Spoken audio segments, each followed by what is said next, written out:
Your boy is back. What's going on, everybody? It's Zach from SwitchForce. Good morning, Mario, and good morning, Switch fans. That was the longest YouTube break I've ever taken. I started this gig in 2010, and I've never taken a full week off. So thank you for encouraging that and allowing that and supporting that. It was really relaxing, resetting, refueling, and just ridiculously good for the soul. But I'm back at it. We got big liars, and I've got a totally different take on this Bayonetta 3 situation. Everyone is pegging Helena Taylor as this horrible villain, and I feel like they're missing a major piece of the puzzle that I'm going to fill you in on. So don't worry, we've got that plus the rest of today's Switch news, and it just feels good to be back. It's really cool when you are excited to press record. I don't know, like when you're doing it day in, day out, it becomes very routine. Like it's just, okay. But I was like, all right, it's Monday morning. We get back. So thank you. Hope you guys all had a fantastic week. I know some stuff went up. Mario plus Rabbids Sparks of Hope is fantastic. The game is great. If you haven't played it, you should try to. My review went up while I was away, and the game's awesome. Actually, just got a cool DM this morning from Davide, the creative director, saying he loved the review. So, oh my gosh. Biggest honor. I didn't even send it to him. He just found it. But I also found this, which is a real-life Mario Kart. Now, if I was 12 years old, this would be Christmas list numero uno. And even at 32, it might be as well. From Jack's Pacific, we have a $400 24-volt 3-speed sound effect-enabled Mario Kart. I kind of want it. I don't think I can fit. My legs are like grasshopper long, but this is so cool, and maybe I should try. It's expensive, and they have to deliver it to you, but it looks awesome, and I just can't imagine the joy of playing Mario Kart in your house, and then you get to go outside and race Mario Kart. Like, if me and my brother had these Mario Karts, I don't know. I think we would have driven them until the batteries busted. But if you'd like one of your own, they're $399, and please send me pictures if you do get it. A couple days ago, Pokemon Scarlet and Violet previews came out, and it sounds like the big concern is the performance. A couple days ago, Alan Wake Remastered came out on Switch, not Cloud. Actually, the game performance is poop. So I'm just wanting to put this out there. How on earth were we able to get amazing ports of Nier Automata, Witcher 3, these big, huge games, old, more recent, and they run and look great, and then we have people botching Alan Wake, which is an even older game, and Pokemon Scarlet and Violet apparently can't make the windmill turn at a regular frame rate. I don't know. It's really this point of contention where we're just, some people are able to just zap everything they can out of the Switch, juice it like a juicer, come up with the smoothie, and others are like, have this disgusting, horrible amalgamation mix of just fruit peels and veggie rot. I don't really understand it. It doesn't make a whole lot of sense to me, but it sucks to see a game as beloved for me as Alan Wake Remastered look worse than the original game on Xbox 360. It's just kind of sad. In instances, it looks blurrier, muddier, and the Switch, man, switching things way back. We won't focus on this because I do have to get to the liar. But yeah, I wish these games, I wish there was a consistency with the way they look. Developers, I guess, all have different skill sets, different talents, and different budgets. Speaking of Helena Taylor, this Bayonetta controversy has just raged while I was away. We covered it at the onset, where Helena Taylor, the voice of Bayonetta 3, said she was only offered $4,000, really low wage. They gave it to Jennifer Hale, and then drama ensued. All week, drama ensued, and there was back and forth. Platinum saying, Jennifer Hale being like, I don't know. Helena Taylor being like, I'm not talking about it. And then last night, she goes ham on the Twitter. Always dangerous when you say see thread. Just putting it out there for you. If you need to see thread, you're kind of in a tricky, murky situation. Maybe you shouldn't tweet all of these things. If it's a thread, it's probably going to get you in trouble, or at least it seems to more often than not. But basically, Helena Taylor said, it's come to my attention that some people are calling me a liar and a gold digger. Now, the reason is because Platinum Games kind of came forward and said, no, we offered you $15K. Now, Helena went on and she said that she explained that the first offer was too low.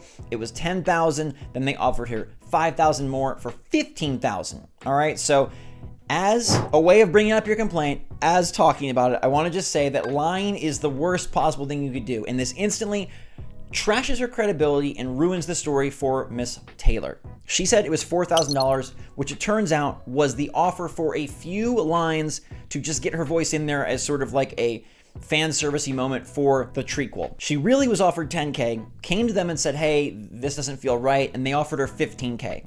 Now, she's getting blasted across the web, right? Because she says, I wasn't, asking for $250,000. I wasn't asking for anything crazy. I have put my heart and soul into this game. I've helped the franchise grow, and I just wanted to be paid what was a fair, and her quote, I believe, is a fair and living wage. Fair living wage in line with the value that I bring to this game. And everyone's blasting her. And I get it, because the lie is not cool. Like, she bent the truth, right? She said, I was offered $4,000, but that was this flat fee after she already said, I don't want to do the full game for 15. They were like, hey, here's $4K for some lines. You can do a little bit of it. And she was like, no, that's too low. I don't want anything. So she bent it, because their offer actually was 15K, which is over 3 times as much as 4K, nearly 4 times as much. And a 400% increase is something that you should probably reveal off the bat, not hide and bury and then admit to it later. Here's the tricky part of this, and I feel this is the piece that people are missing. Because $15,000, that's a lot of money. It's a large chunk of money. And I've seen people say like, oh, for a couple days work, $15,000, like nobody out here is making that kind of money. That's great. But here's my different perspective. I know other YouTubers that make $15,000 in an hour. I know other YouTubers that make $100,000 for one video. Now, I'm not saying that YouTubers and voice actors should be getting comparable amounts, nor do I even think YouTubers should probably be getting that amount. But in entertainment work, there is money. And it's also not true that this was probably a couple days of work, because I want to quote an article, and I actually brought this up last time we talked about this. This is an article from 2017. Washington Post said, in the $25 billion video game industry, voice actors face broken vocal cords and low pay. This was a lot about Ashley Birch, who we know from her work as Aloy. We know from her work in, I believe, Borderlands, other games as well. And I want to take you to the bottom of the article. This is coming straight from a quote where the sound engineer on Horizon Zero Dawn says, rolling, take 204. Take 204 for a line. This is not necessarily easy work. This is not necessarily a couple days work. This could be a very grueling job. Now, I'm not going to pretend to know what the fair and living wage is for a voice actor at this caliber, at this level. I see people bashing her saying the game is fine without you. People don't even recognize that you're not the voice actor anymore. And again, I want to take you to this article. All right? I'm seeing articles of people saying that Rihanna and I are indistinguishable from each other as Chloe. That is Ashley Birch saying that, hey, back in the Life is Strange game, they replaced her, instead opting for Rihanna DeVries to overtake the role, and fans didn't notice. Now, that's fine for the game. It's actually worse for the person.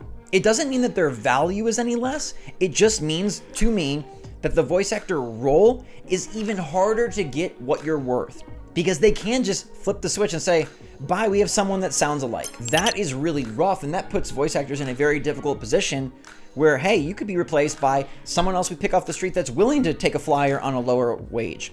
Or maybe we can even replace you with AI, because that's what they're going to do to Darth Vader. I'm not so sure that Helena Taylor is this big schmuck. She should not have lied. I think that is completely evident and obvious to all observing the situation.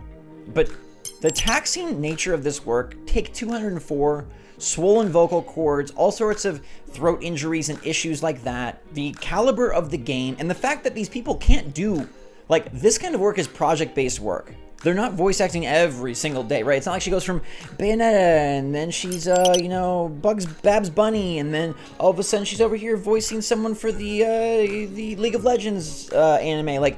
No, that's not how it works.